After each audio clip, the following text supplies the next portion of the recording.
Oh, hi everybody. We are recording this webinar, which is framed in the UniSmartItaly education fair, which is a new format of student recruitment to show also that studying in Italy gives opportunity to have high quality job, internship, also in view of your future profession. So I'm Professor Roberto Ranzi. I chair this session, and I will introduce this topic, the Italy-Vietnam cooperation in the water sector. So we will show experiences in higher education, research, technology transfer, in areas of cooperation which include structural and non-structural methods for coping with recent and old water challenges given by climate change, population, and socio-economic development. In this brief seminar, of course, we can give just a quick overview. I will speak about inland water, then later the Università Politecnica delle Marche will briefly present coastal engineering issues and urban water services, and then we will deal with socioeconomic aspects of water resources. Then we will have a testimonial, Professor Ngole An, who got a PhD in Italy, studying at the University of Brescia, and then there will be a presentation by a company which works since 15 years in the water sector in and with Vietnam. So Italy and Vietnam face similar challenges in the water sector. So here I just put some keywords. So we have problems of floods. In the south, as in South Vietnam, we have problems of droughts. We have a very long coasts, and so also coastal areas are threatened by climate change and sea level rise. We have a lot of dams. In Vietnam, you have typhoons. We have instead the Mediterranean hurricanes. And we are facing problems of saline intrusion as a result of sea level rise because of climate change and global warming. So why come to study in Italy? One of the possible reasons is that we have a long tradition in fluid mechanics. For instance, in most books of hydraulics, also in this one, in this screenshot, which is taken from a books of hydraulics written in Vietnamese, you can see that Benedetto Castelli, who was born in Brescia, not in 1517, but okay, and Evangelista Torricelli were some of the founders of hydraulics. So possibly the first law of fluid mechanics was stated in 1643 by Torricelli, who also invented the barometer and the principle of hydrostatic pressure. And based on this long-standing scientific background, Italy has a great tradition in water engineering. In the past, I would say up to the 1960s, we were top worldwide leaders in large dam design and construction for hydropower and irrigation. Then later, other countries as China, US, and southern countries in Southern America are leaders in constructing large dams. But because of this experience, today we are very up to date in the designing smart dams for flood control. and enlarged dam rehabilitation. This is an example of a visit with some of our former Vietnamese PhD students here in the left on a classical buttress dam, and on the right a visit to this new type of dams for flood control. And this experience can be shared for dam monitoring and rehabilitation. So this is an example of the Hoa Binh Dam we visited years ago, and in case rehabilitation works are needed, our experience can be shared. This is an example of a dam rehabilitation work which was needed in Italy because of unsafe design against the hydrological hazards. But there are expertises also in non-structural measures for flood control. For instance, in a project where the Tuy Lo University in Hanoi and later Ngolean will present briefly his experience, we implemented and transferred to the hydrometeorological service some Italian meteorological models for precipitation forecast. On the left, you can see observed 24-hour precipitation. On the right, the forecast with this model. We did some experience. And this is the result of a simulation of the largest flood you had in the Shanghong River in 1971. Hard times for your country at that time, and when you experienced the highest flood ever recorded. And we showed that if we had at that time this meteorological forecast, some flood management action could have been taken. But also in the technology transfer is possible some cooperation. This is a visit with other PhD student to the Gen gas station in the Lo River basin, left side tributary of the Tao River and Shanghong River, with Tuy Lo University staff. And we identified a possible site for the installation of real-time monitoring station, which indeed were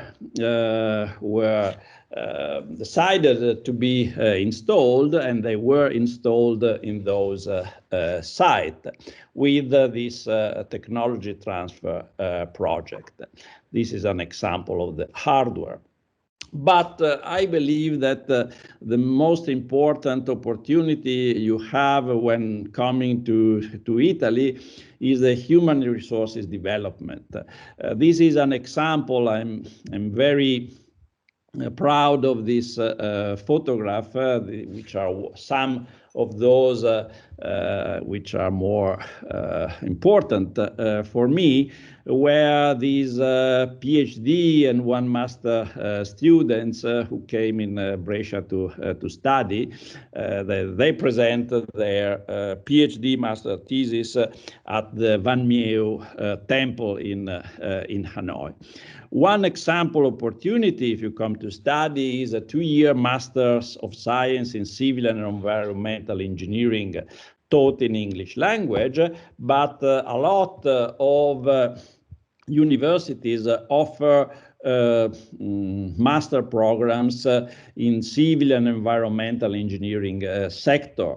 So if you visit this website, UniSmartItaly.it, and you select the area of civil engineering and architecture, and then you search for the international courses, you can find that you can come to study and gain experience in several universities in Italy, from the north to the south.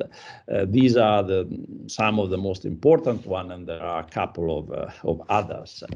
So in this introductory talk, I thank you for your attention, and the water puppet Theater is a good example that living with water can be hard, but gives also some pleasures. And so thank you. Later, if you like, you can pose question and answers, raising your hands, and we are available for your question. So thank you very much. Come on.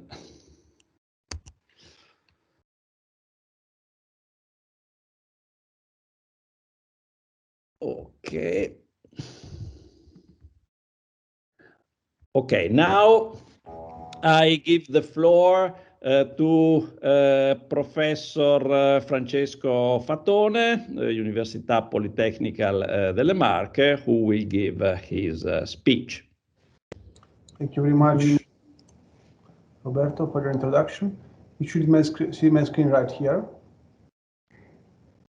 Yes, yes. Perfect, thank you. So, well, the water is actually dealt with in Italy from the different perspectives, and I'm going to focus on additional synergies that we have between Vietnam and Italy, in particular about coastal engineering and urban water services. I'm a professor of environmental engineering at the Politecnico University delle Marche in Italy, and I prepared this presentation together with Maurizio Brocchini, this professor of hydraulic engineering. The contents of this presentation are starting from synergies and common challenges that we have in our two countries, and then I'm going to focus on the European approach and how we are addressing the European approach from the research up to the research-driven teaching.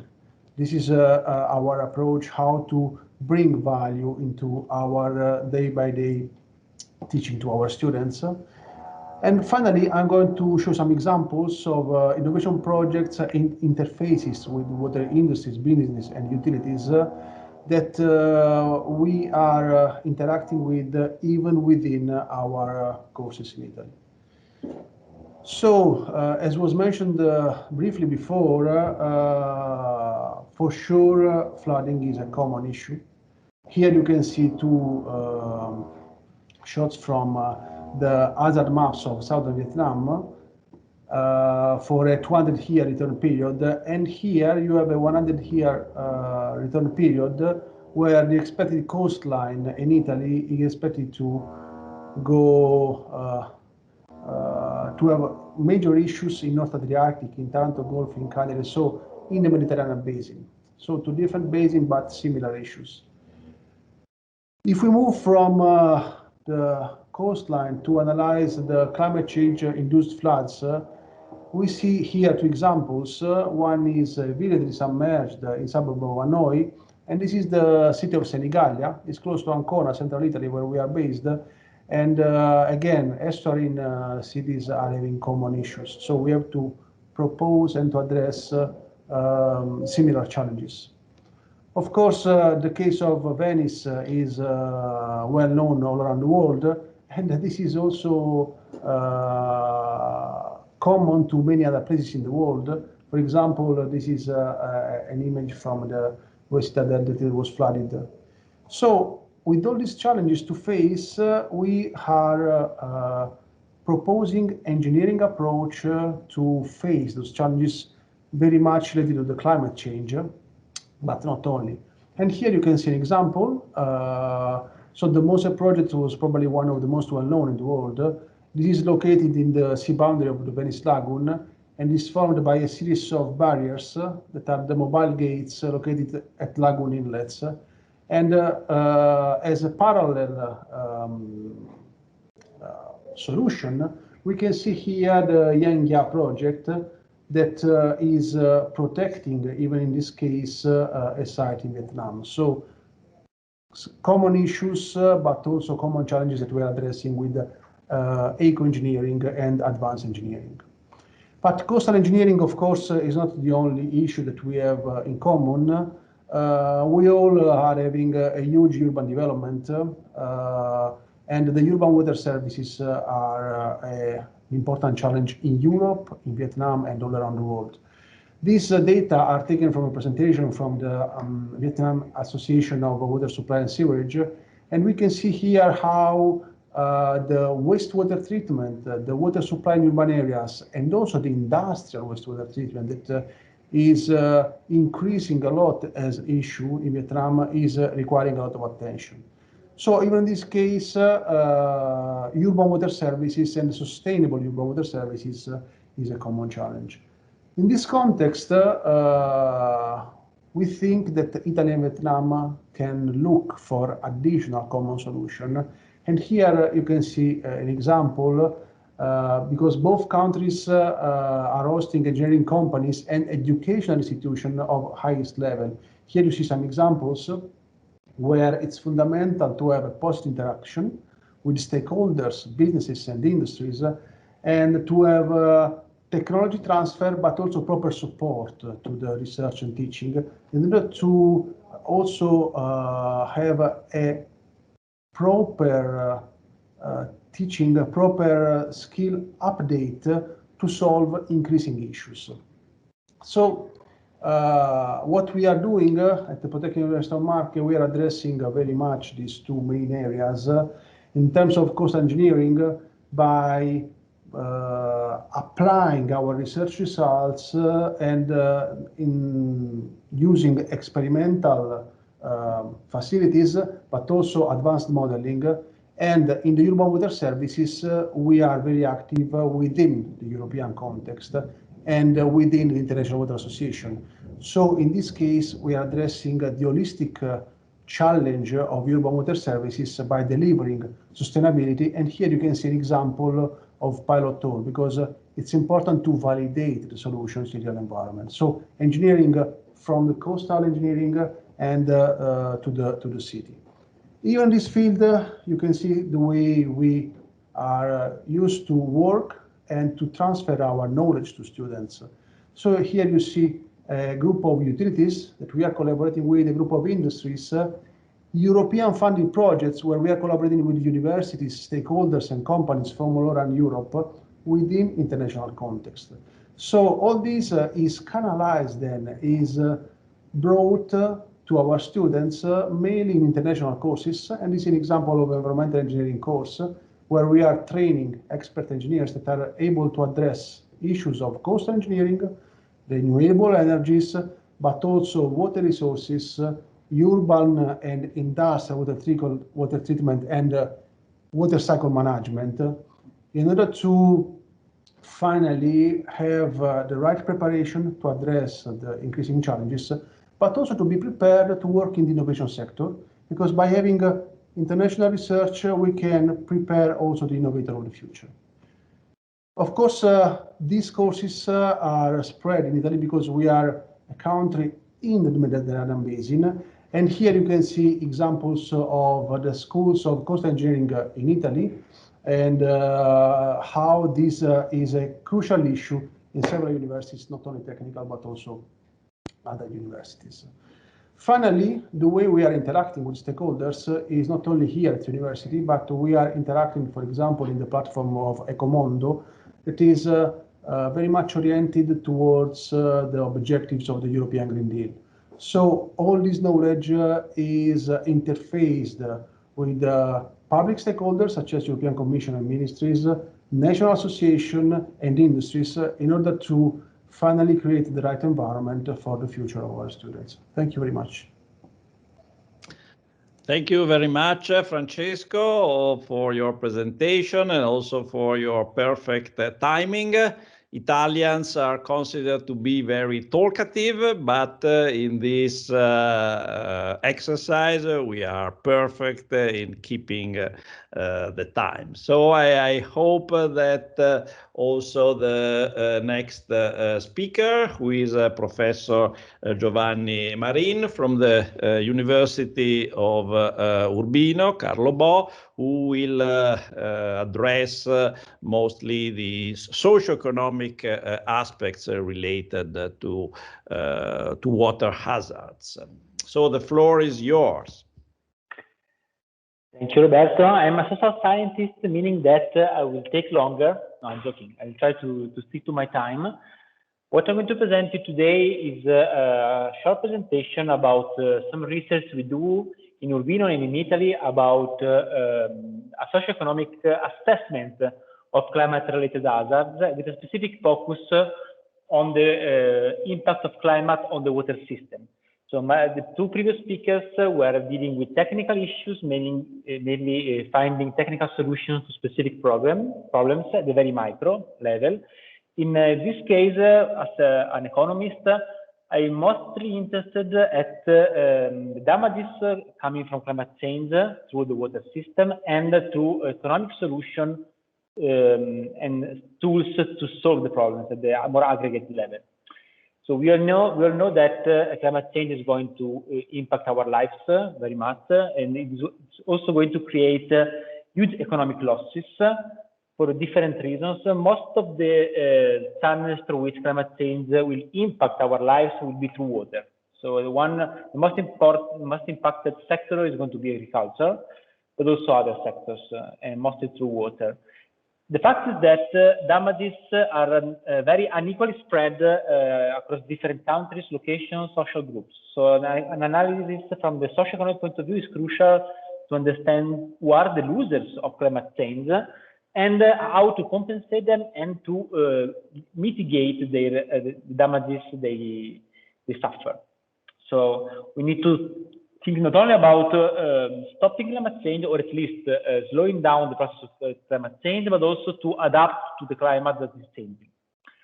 Let us focus as a first step to Italy. So in a recent research I did with some colleagues from a network of Italian universities, I will present it later in the presentation. We were looking at socio-economic analysis of natural disasters. In this case, we were considering both climate-related disasters such as floods and landslides, but also other disasters such as earthquakes. So this is what an engineer will show you, and this was shown much more detailed by my colleagues before me, and that is hazard. So how likely is that an event occurs in a specific location? This is very aggregate for them. For an economist, it is very much disaggregated. It is at the municipality level. But what matters in terms of economic consequence of an extreme event is whether there is something to be damaged in the place where the event occurs, first of all, so we mean exposure. Second, whether the exposed values are vulnerable to the event. Third, whether even if the damage occurs, the local community is able to recover quickly from the damage. So this is where the social scientists come in, and we built in this research some indicators about synthetic indicator about the possibility of a region, of a municipality in this case, to recover after a damage occurs, or whether the location is vulnerable or not. As you can see, there is very much a huge heterogeneity across different locations in Italy, even though there is a common north-south divide. And the final result of our analysis was to identify which were the municipalities, in red in this case, which deserve particular attention, because in this case, those municipalities in red are with very high values exposed, economic values exposed, they are very vulnerable, and they are not able to recover after the damage occurs. So they are the focus of a specific policy.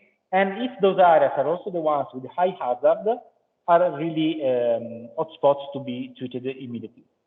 When it comes to the Vietnam, we have, as you've seen in previous presentations, we have a similar situation in terms of relationship between the country and the water system. But Vietnam is much more exposed to the changing climate. So Vietnam is one of the countries which is going to be most impacted by climate change in different ways. So you see here that we are exposed to different types of events related to climate, and we are also exposed in terms of socioeconomic dimensions. This is from a study of the World Bank in 2010, so not so recent, but still very useful. Then, if you look at the expected damage in terms of GDP, because of climate change, we do see a quite important reduction in the economic value of your production in Vietnam as a consequence of climate change, if there is no adaptation, so if there is no intervention to adapt to a changing climate, while adaptation can give rise to very important saving in this kind of costs across different regions. Okay. Also, as you can see at the bottom of this table, there is also huge heterogeneity across social groups. So the poorest the poorest part of the population is going to suffer the largest relative damage. Still, even in Vietnam, there is a huge heterogeneity in the exposure in this case, because we have that the agricultural sector is very important in some regions, like in the Northwest, it accounts for about 91% of the involvement of households in the economic activities, while in other areas it is less than half. So there are areas that really deserve much more attention than others in terms of exposure. So why could Italy and Urbino and the related universities be a destination for people from Vietnam studying the issues related to water and climate? Here okay, just some advertisement, you can see a very nice picture of my city of Urbino. I'm talking from a building which is really nearby here. So Urbino is a very old university. It was founded in 1506, and it is the full city of Urbino is UNESCO heritage. Urbino, starting from 2019, participates to this inter-university network, which is called SEEDS, which stands for Sustainability, Environmental Economics and Dynamic Studies. This is a network of 8 Italian universities in different parts of Italy that aims at studying the socio-economic dimension of environmental problems. So we have the headquarters is situated in Ferrara. And here you have Urbino, then we have other important universities. We have Bologna, we have two universities of Rome. In Rome, we have Siena, we have Udine, and the Catholic University of Milan. There are important, interesting opportunities in SEEDS for people coming from abroad and from Vietnam. We have joint research and teaching activities. We participate to many EU-funded research projects. We have strong collaboration with the European Environment Agency, which is a technical body of Europe for environmental issues. And different members of SEEDS offer master degrees in related fields, in economics of the environment, in English. So as you can see, there are two masters. There is one master in Ferrara, another in Roma 3, another in Bologna, then two PhD programs dedicated to environmental economics, that is one in Roma 3 and one in Ferrara. You will find out more details in the SEEDS web page. Another opportunity in Italy in general, and also in Urbino, is the recently developed national PhD program on sustainable development and climate change. This is a multidisciplinary PhD program. There will be 100 positions, more or less. Actually, the current number is 104 positions with scholarship. So it is very interesting for you, for graduate students in Vietnam, across 30 Italian universities. In Urbino, we will have 2 scholarships, one which will be under my supervision on the economic analysis of adaptation and mitigation measures in the Mediterranean region. Another is from the climatologists in Urbino. There are also other opportunities for graduate students at our universities and in related universities. So if you're interested to get more information, visit our web pages, and please feel free to write me an email or visit the page of the UniSmartItaly. Thank you. So thank you, Professor Giovanni Marin, also for the perfect timing.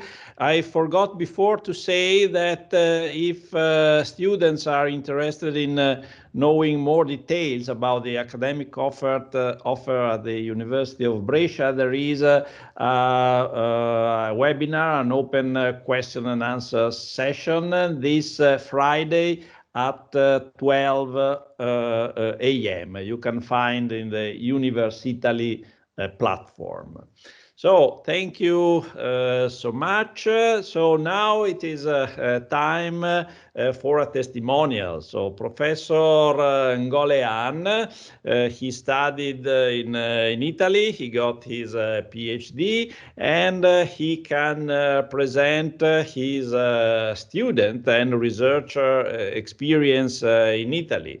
So giving some ideas about the advantages of having this experience, the study experience in Italy. So Anne, the floor is yours.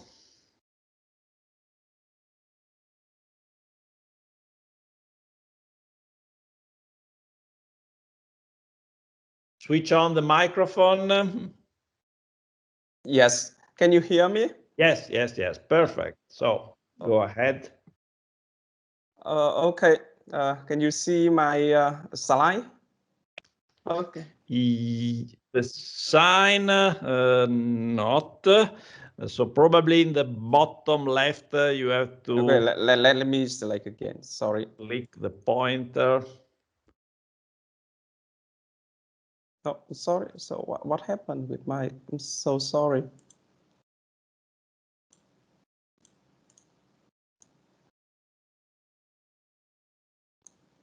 Okay, can you see? No, but it is another slide. So the one you showed before was fine. So you could go ahead with the previous slide. Yes. Okay, go I'm ahead. sorry. I don't know with the. Okay. Hello everyone. My name is Ngolean and I come from University in Vietnam, and I would like to share my experience as a PhD student of water engineering in Italy. And for the Vietnamese audience, I would like to speak in Vietnamese, but my slide in English, so you can see. For other experts, you can see the content. And okay, xin chào tất cả các bạn sinh viên và các nhà nghiên cứu mà mong muốn tìm hiểu về các cái thông tin du học ở Ý, đặc biệt là liên quan đến ngành nước. Thì mình cũng xin một chút chia sẻ về các cái thông tin mà mình với tư cách là một cựu nghiên cứu sinh tại Ý. Thì nội dung bài trình bày của mình hôm nay thì sẽ gồm có 3 phần. Thứ nhất là một chút giới thiệu tóm tắt về mình và cái cuộc sống của mình, về nghiên cứu của mình ở Ý như thế nào và cái cơ hội nghề nghiệp nó sẽ ra sao. Thì mình tên là Ngolean và hiện tại mình bắt đầu trở thành một giáo viên của trường Đại học Thủy lợi ở Việt Nam vào năm 2008, và mình có cơ hội được học tiến sĩ ở Ý ở Italy vào từ năm 2005 cho đến năm 2008, khoảng 15 năm trước đây.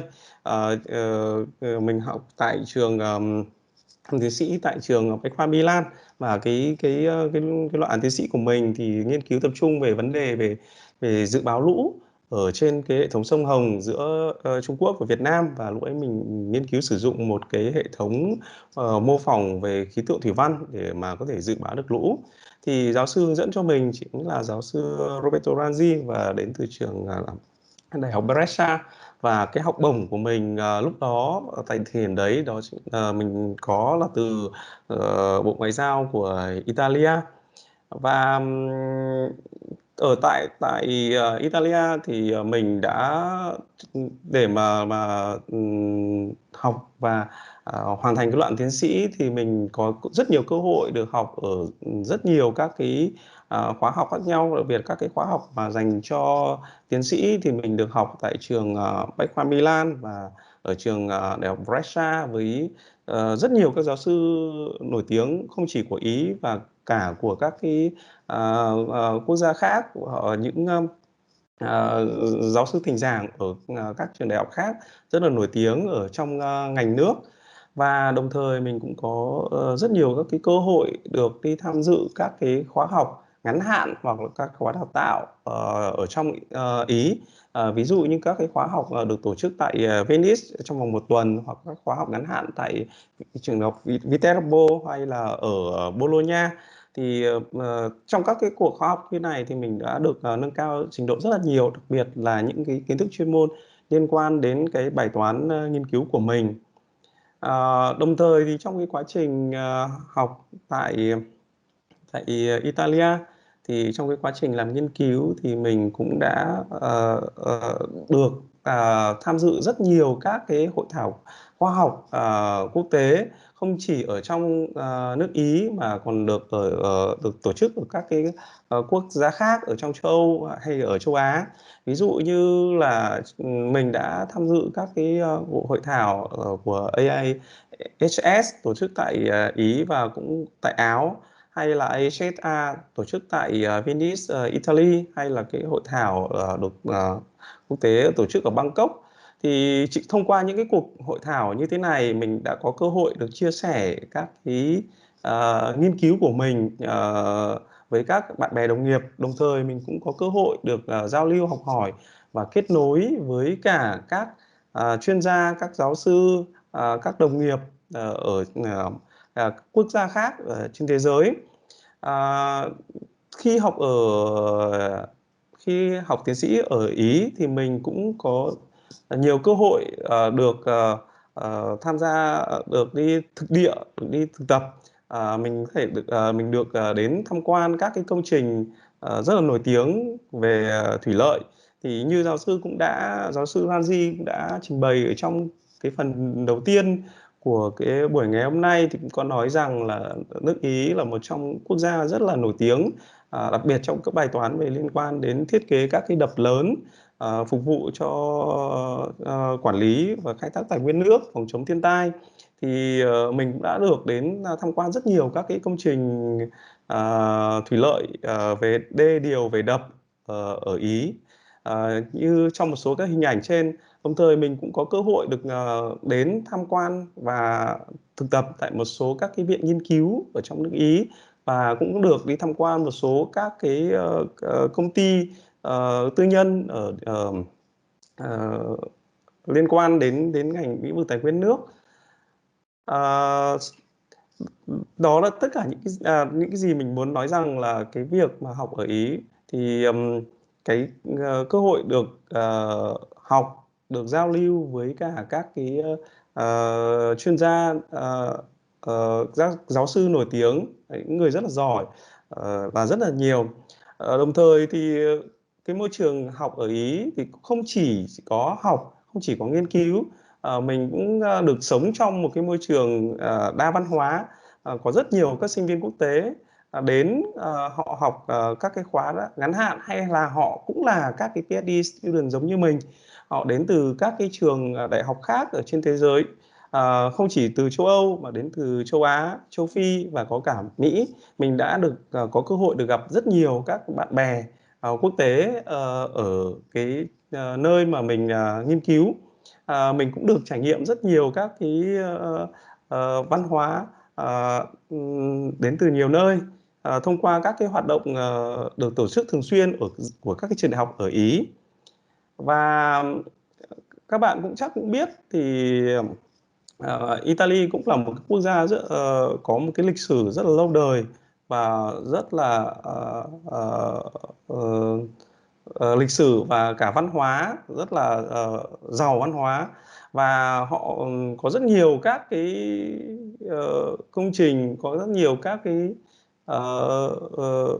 nghiên cứu nổi tiếng trên thế giới. Đặc biệt là ví dụ như giáo sư Ranji cũng đã nói trong cái bài trình bày của mình liên quan đến lĩnh vực về tài nguyên nước.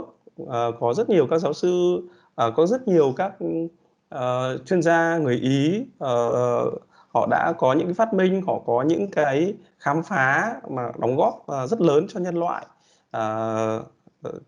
Đặc biệt là không chỉ trong nghệ thuật, không chỉ trong kiến trúc mà còn ở trong lĩnh vực về nước. Chính vì được học ở Ý thì mình cũng có rất nhiều các cơ hội để mình có thể khám phá được các cái cái văn hóa rất là tươi đẹp này. Thế còn về cái cơ hội nghề nghiệp thì từ cái góc cái quan sát của mình, từ cái trải nghiệm của mình ở Ý trong thời gian gần 4 năm học PhD ở Ý, mình có thể thấy rất là rõ, đó là ở Ý thì có một cái sự kết nối rất là tốt giữa các cái trường đại học và các cái công ty tư nhân, các cái viện nghiên cứu, và điều này nó thể hiện rất rõ là có rất nhiều các cái học bổng, các cái nguồn vốn được tài trợ bởi các cái công ty địa phương hay là của các cái vùng, và họ tài trợ cho các cái sinh viên, đặc biệt là những sinh viên quốc tế mà có khả năng, có năng lực, và đổi lại họ có thể dĩ nhiên là chúng ta sẽ cần phải có những cái việc như là chúng ta sẽ có thể là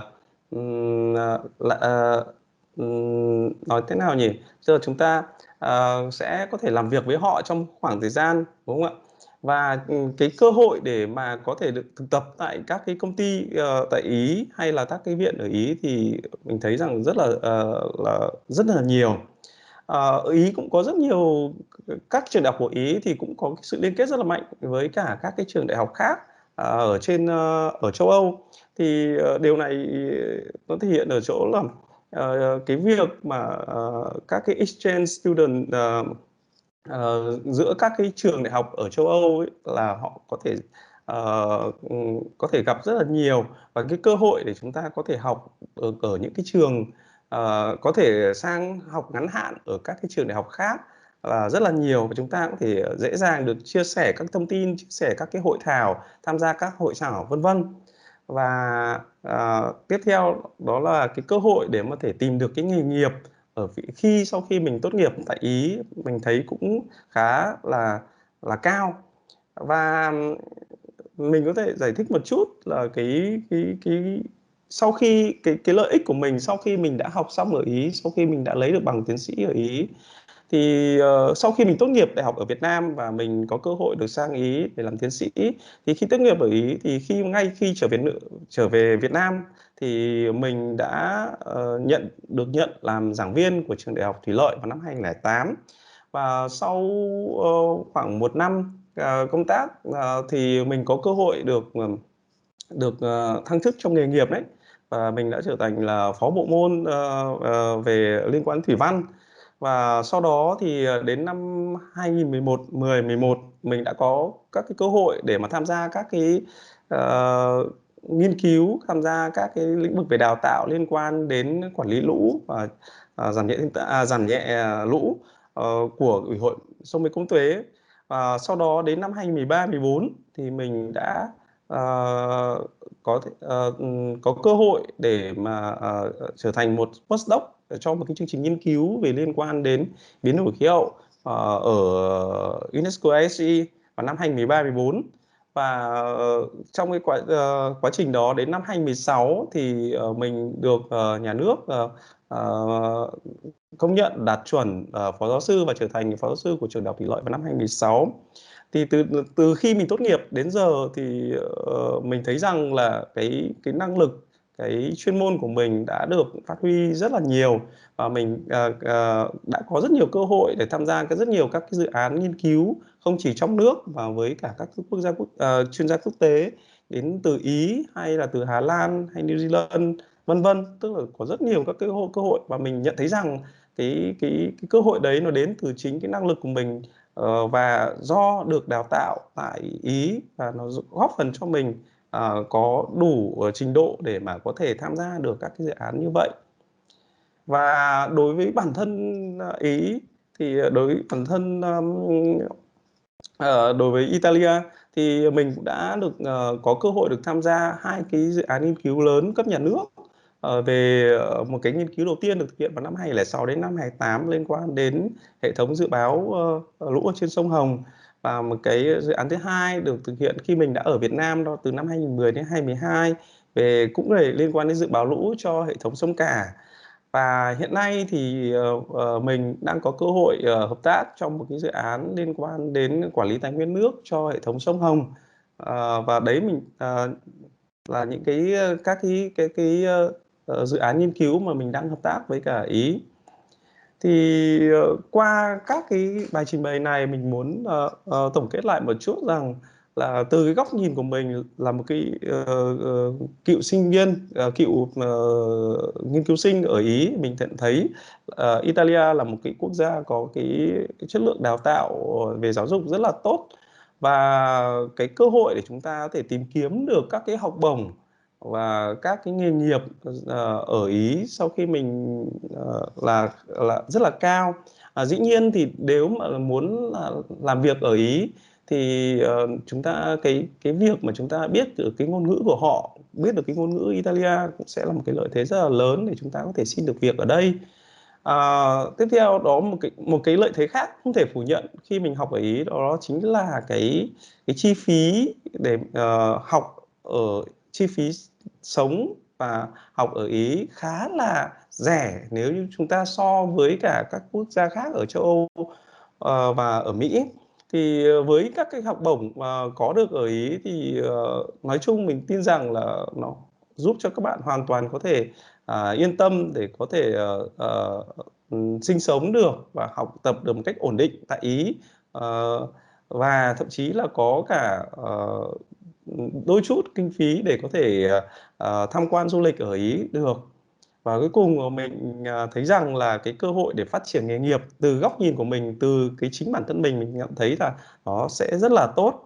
Và trên đây là toàn bộ những cái gì mình muốn chia sẻ trong cái bài trình bày của mình ngày hôm nay. Thank you very much for your attention.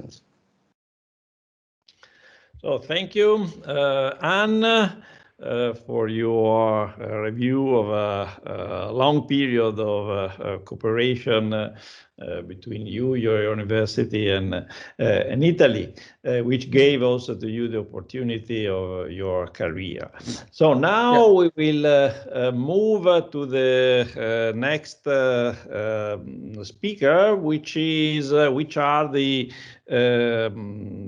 head of the international activities of CAE, and they hired also Vietnamese staff who studied in Italy, as you will show later.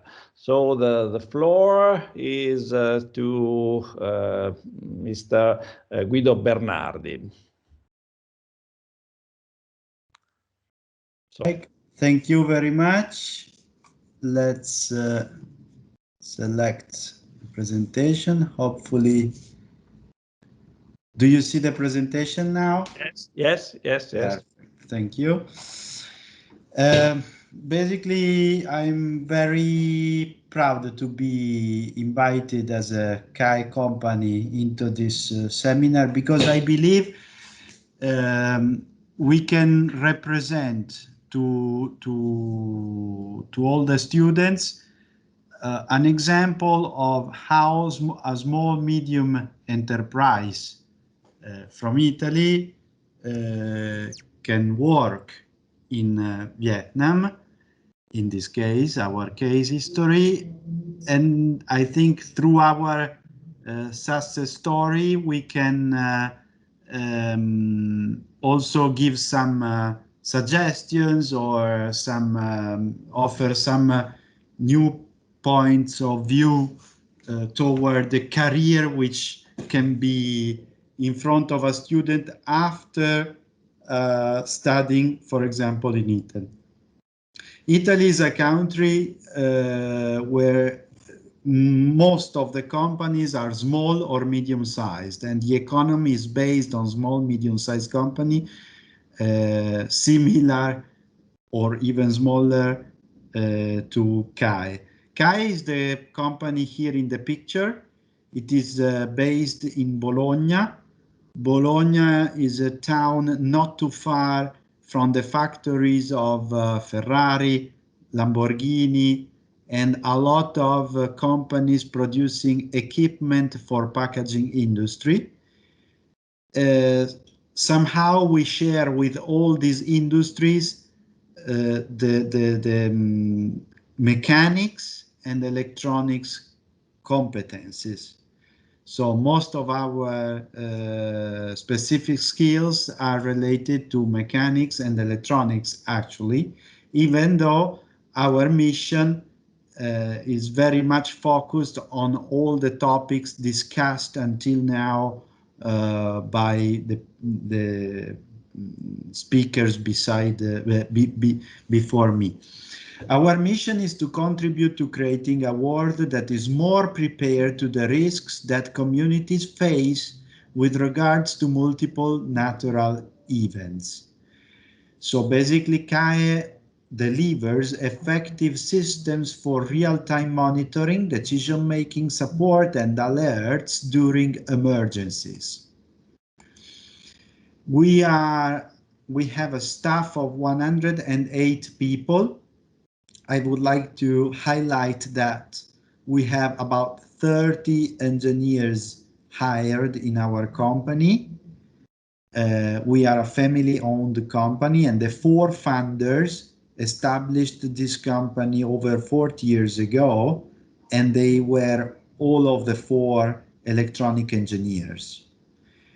Apart from the 30 engineers, we also have over 50 qualified technicians among our staff.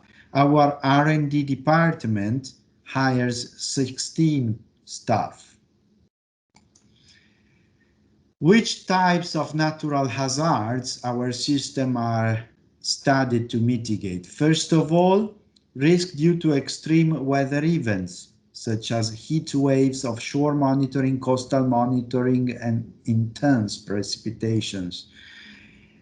Related effects at the ground of the intense precipitations have much to do with water and hydrological risk, floods, flash floods, urban flooding, and so on. Beside hydrological risk, geological and hydrogeological risks, such as landslides of different types. Another risk our system helps to mitigate is the risk due to the pollution of water resources, specifically strategic water resources for drinking or agricultural purpose. Risk due to bushfires can also be mitigated by using some of the technologies we can propose. Our idea is that whenever there is an environment to be monitored in real time, because, for example, of some risk scenarios, and then whenever there is a user who needs data and measurements in real time from this environment, we are ready to supply whatever is necessary.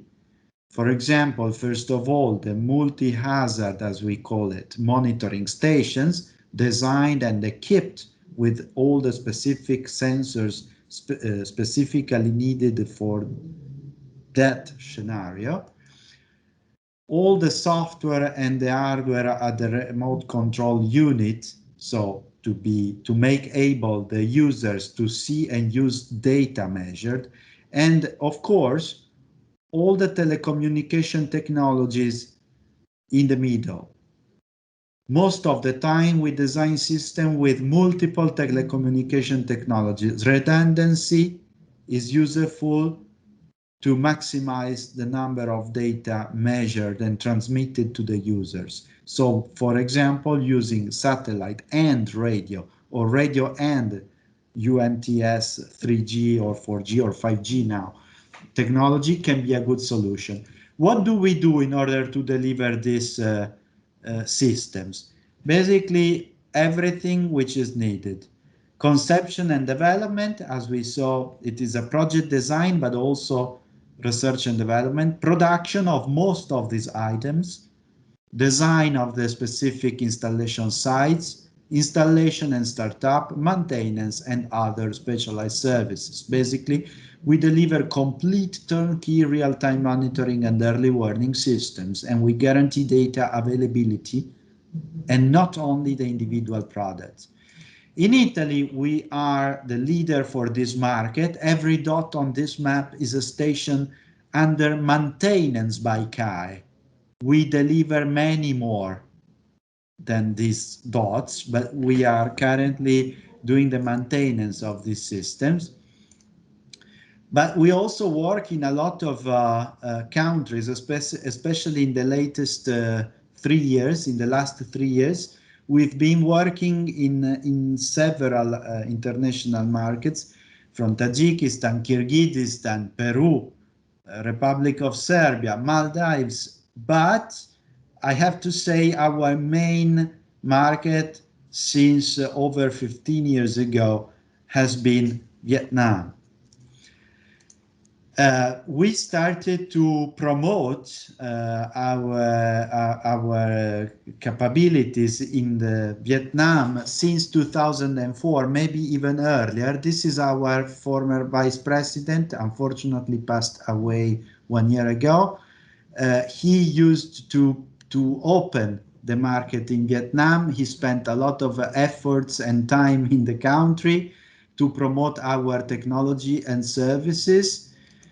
In 2006, we opened our representative office, and step by step, we built a local network of partners, also thanks to this representative office and thanks to the effort of Mr. Pedrini, who was in the picture before. I have to say that, especially at the very first years of our adventure in Vietnam, we leveraged the joint research programs between Italy and Vietnam, supplying our technologies and capabilities and services to universities taking part in these joint programs of scientific cooperation. This is an automatic stations installed in a monitoring site called Genga in Vietnam, already back, I believe, at least 12 or 13 years ago. You can see there is a well for measuring the water level thanks to, I think, a pressure sensor. There is an observation point and platform where all the technology has been installed. These are data measured in, for example, in 2009, thanks to this automatic station. And you can see that this is a flood season, June, July, and August of 2009. You can see that data were registered all the time long, and this was a big flood in July, I believe. Level of water was up to 25 meters. And before it was down to 17. So you can imagine this 8 meters difference, what this can mean for the flooding of the area. This station was installed thanks to a cooperation program between University of Brescia and Tuiloi University. After this initial period of when we leveraged the joint research program between our universities of the two countries, actually our company started to look after the market, let's say, searching for other projects. And this was actually a very positive scenario, because starting from the research institutions and universities such as the University of Brescia and the Tuiloi University, actually also the bilateral cooperation program of our Ministry of Foreign Affairs decided to finance further projects to develop the cooperation between the two countries.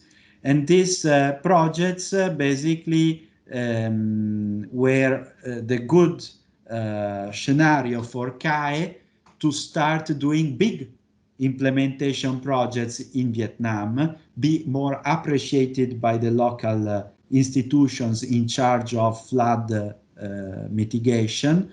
And finally, we could also win some tenders, public tenders, related to projects funded by international financial institutions, such as the World Bank. Finally, I have to say that this is a positive correlation between research programs, bilateral economic cooperation, our company leveraging all this experience to win other tender funded by the World Bank, and develop tighter cooperation between Italian companies, Vietnamese companies, and Vietnamese institutions. These are some pictures of what we did. I don't go into details. These are meteorological stations. These are water precipitation stations for measuring rainfall, intensity, and so on. These are water level stations. This is an example of software and hardware in the office of our clients in Vietnam. These are all the stations, the dots. Each dot is a monitoring station in the country, and each color is a different project. So we performed at least 4 big projects up to now, over 300 automatic stations installed and currently working in Vietnam. And this is the successful participation of our company into the Meteorological National Day of Vietnam a few months ago, October 2020. We were there with a booth to represent our technologies and project with our local partner. And actually during that day, the Prime Minister and also the Ministry of Environment of Vietnam came to visit us. And this made us very proud, and this is a kind of, for us, a kind of certification of appreciation by national authorities of Vietnam. Thank you very much. I give the word to my colleague, Mrs. Chan.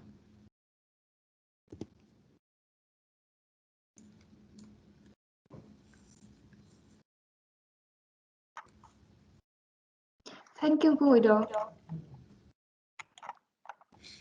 Can you see my slides? Not yet. Okay.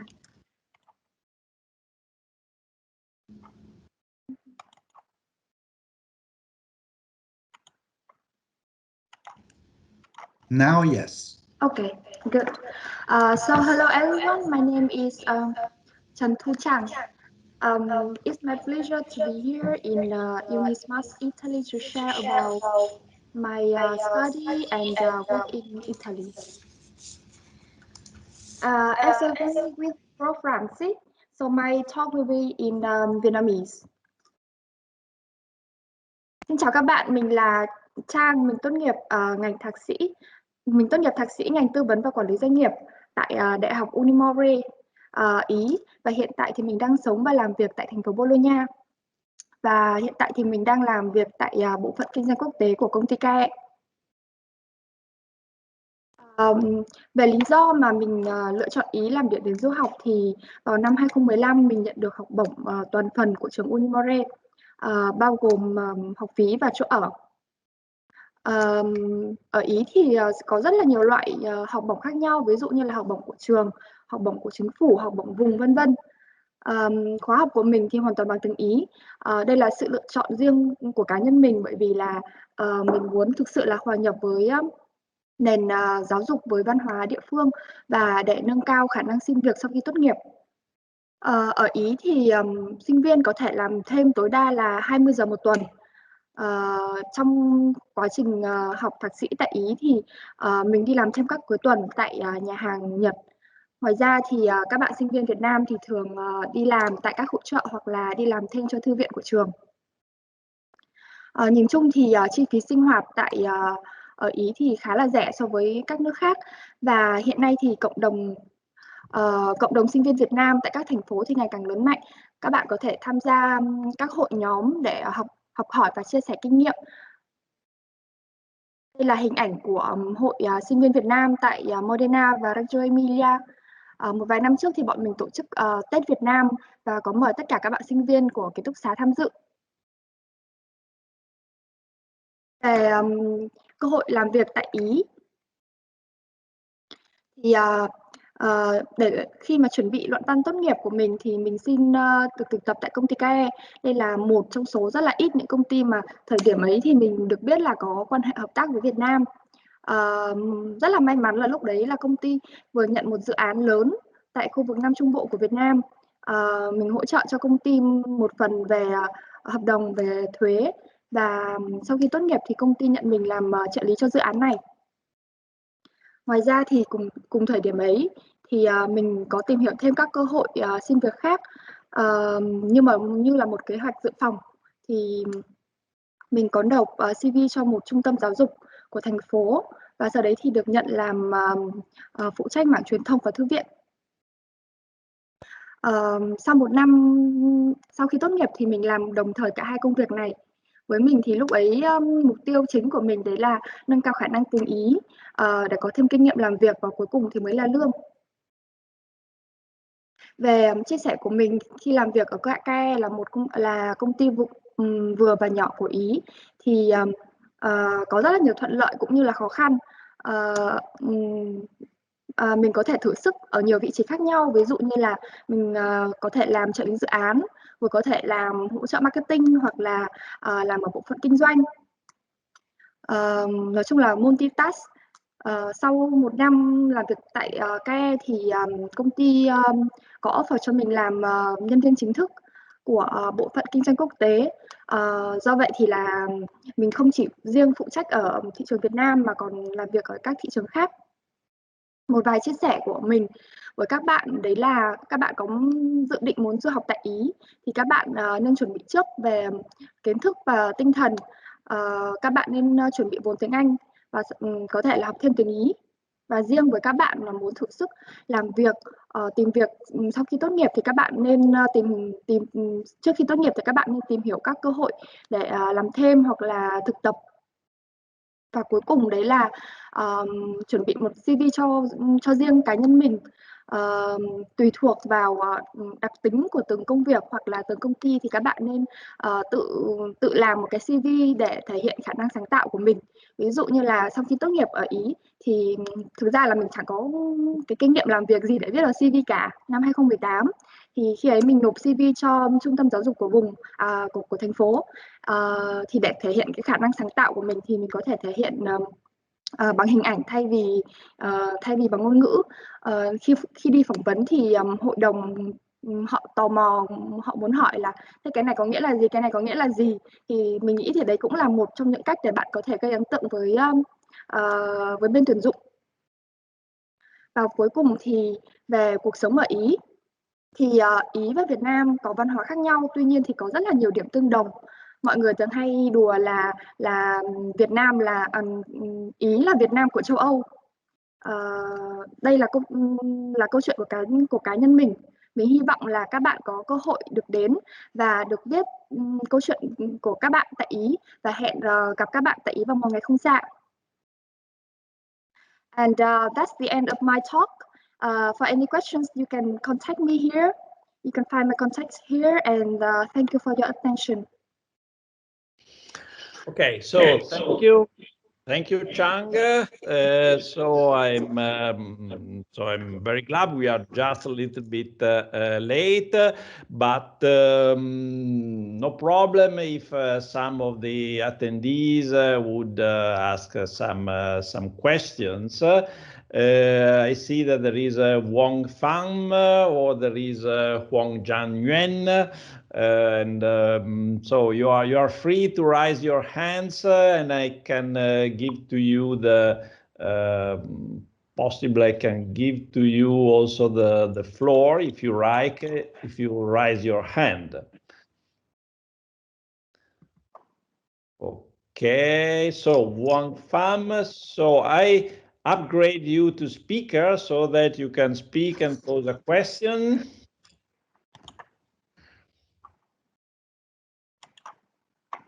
Okay, now you are a speaker and you can pose question if you like.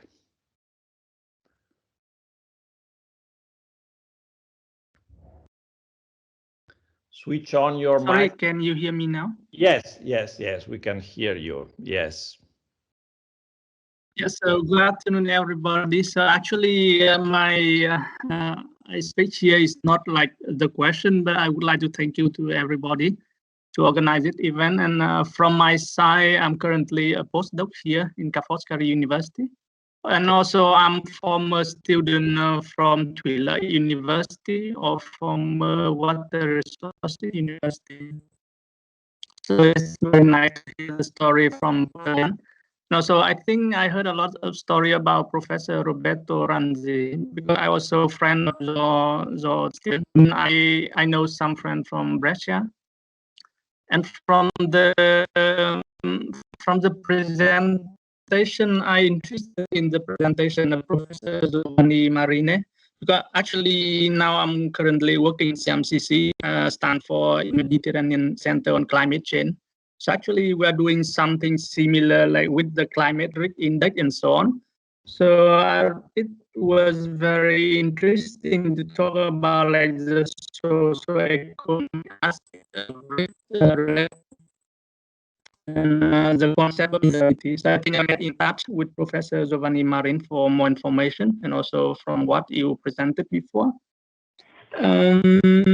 Yeah, so and also I also interested in the presentation of Bernardi. Well, like we do a European project where they ask for the implementation of monitoring data, like after the finish of project, so you should provide some monitoring data after to demonstrate like the quality of project. So yeah, it is interesting, and for sure I will be in touch with you in case we need like some kind of implementation. Thank you. Okay, thank you for your interest, showing that the cooperation and study with Italy can have also some long-term perspectives. So, are there any questions? I see there is also Huang Jian Yuan. Are you interested in posing questions? Yes, I see that. Yes, just communication. So if you like, it is possible. I said before about the webinar of the University of Brescia, but there is another one from Polytechnic University of Marche next April 22. So I show you how it can work. Okay, so if you go to UniSmartItaly, there will be this webinar scheduled at 10 a.m. on the 22nd of April with Polytechnic University of Marche, and then there is later on the 23rd. Yes, there is our meeting with the staff of the University of Brescia if you are interested in study opportunities. So please share this information with your friends. You need to register on the platform, and yes, and you are more than welcome. So, is there any question from the audience? I see there is a question from the chat. Giovanni Marin replies to Vuong. So, is there anybody else interesting to asking anything?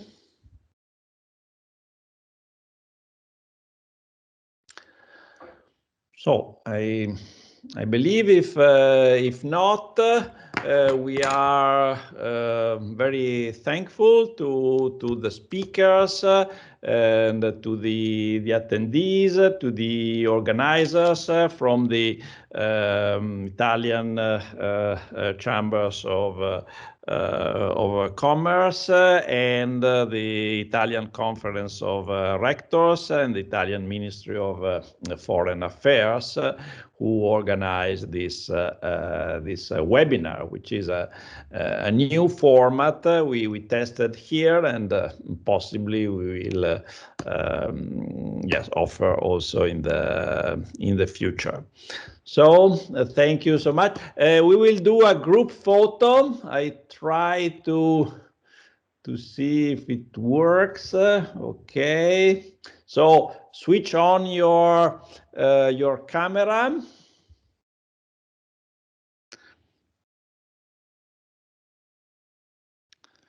Okay. Yeah, there is this group photo. No, there is a yes. Wait still a little bit. I switch on also my camera, and then we can see, and then I will share with you. Yes, take out your mask. Yes. Okay, so thank you. So I will send to you our group photo, and I asked the speakers if they can send to me their presentation, if they agree in PDF, so that if you agree, of course, we can archive it on the Italian Conference of Rectors or the Italian Chambers of Commerce for archiving. So thank you so much, and we hope to see most of you in presence next year in Vietnam, and having a together, because it is 2 years we miss a in Hanoi or Ho Chi Minh City, and it cannot be acceptable to live for more than 2 years without that. Thank you. Thank you.